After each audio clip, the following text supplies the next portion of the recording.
Here's the only dating slash vetting advice slash marriage advice that you will probably ever need, and that's how is he making your life better? How is he making your life easier? If your answer to those questions is I don't know, or I'm not sure, and if you don't have like a long list of like specific and tangible ways that he is making your life easier and better, then that's not your man, that's your enemy. You're probably a placeholder, or he's probably just a loser. The other side of that coin is you actually need to vet yourself, and you need to make sure that you're actually not doing anything to make that man's life easier. I'm not sure I can speak to better on this because I think just a woman being present makes a man's life better, but you sure as hell should not be making his life easier. The system is already set up for him to have an easy life. In my opinion, the worst thing you can do as a woman is to like bend over backwards for a man to make his life easier. I don't care if he's bending over backwards for you to make your life easier. A lot of people are going to say, well, that's not fair. Like, why shouldn't I make his life easier if he makes my life easier? Because we live in a patriarchy. The patriarchy is a system that inverts men and women's value and tells women that their value is lower than a man, so therefore they have to do all of these things just to be worthy of a man, be wifey material and all that kind of stuff. And you don't want a man who is patriarchal in the slightest. So this is the harshest and best filter that I can actually give you that might on some level guarantee dating and or marriage success. That is not to say that you should ever depend on that man. That is not to ever say that you should not have your own job, source of income, savings account, all of that. You should always have those things, especially in countries like America where there's no social safety net and they don't give a fuck if you're like a mother. They don't give a fuck if your husband cheated on you, divorced you, left, unalived, etc. Nobody cares. Whatever money you have to your name, that's going to be the money that you have to your name. You live in a capitalist country.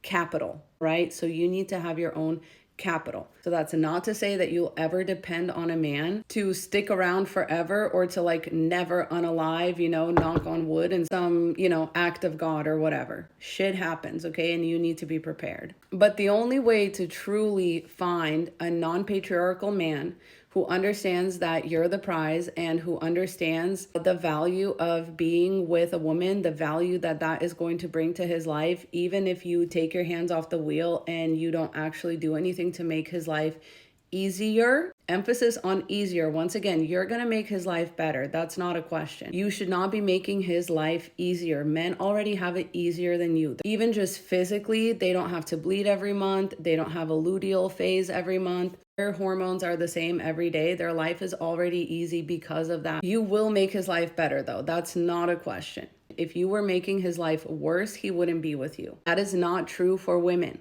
Women will stay with a man who makes their life worse in every possible way. And they won't, like, society puts these blinders on us as women where we normalize these things. We literally normalize men making women's lives worse when they enter into a woman's life. All of a sudden you have dirty socks to pick up off the floor. All of a sudden there's like hair trimmings in the sink. You open the cupboard and you reach for a snack and the fucking box is empty. Like, he's probably making your life harder. Unless he has the right anti-patriarchal mindset, which means that he's actually on the lookout for his own selfishness, laziness, and narcissism that is handed down to him by the patriarchy, handed down to him by his father, his mother, the discrepancy in how they treated their daughters versus their sons, etc. And yes, very few men are going to pass through that filter. But if y'all are asking me, who's been married for 13 years to a man who tangibly and actively makes my life better, pays all the bills, cleans the house, cooks dinner most nights more than I do, does anything that I don't like doing, right? Taking out the garbage, doing the Costco trips, dealing with stuff outside, walking the dogs most of the time unless he's like physically can't be there to do it because he's at work, working hard to pay the bills. So all of those things make my life easier. Then there's the secondary category of, does he make your life better? Like, it's one thing to make your life easier, and that's great, that's fine. But I'm not willing to settle for just that. He actively makes my life better because he continuously educates himself. A big part of that is like him putting in the self-work, which makes him an actually fun, pleasant, and exciting person to be around, makes him worthy of being my best friend, makes him like an equal. you know, because a lot of men are not equal to women. When we talk about equality, we're mostly thinking of like women having to prove themselves to men, and we don't emphasize enough that there are so many areas in which men need to prove themselves to women.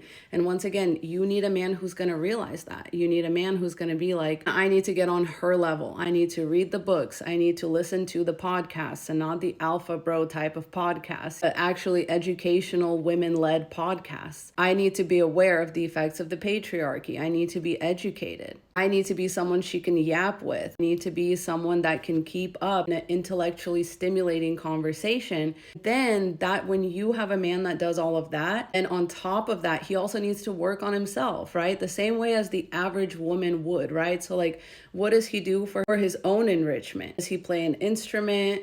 Does he work out? Does he play a sport? Does he have rich and fulfilling friendships with other people? Are all of his friends like dumb, straight men? Well, then, you know what I mean? He's not enriching himself. He's like staying in his comfort bubble. You need men that think outside of the box. You need men that practice self-enrichment and self-improvement. That's a man who's going to actually make your life better. All right, I hope this helps. Godspeed, ladies.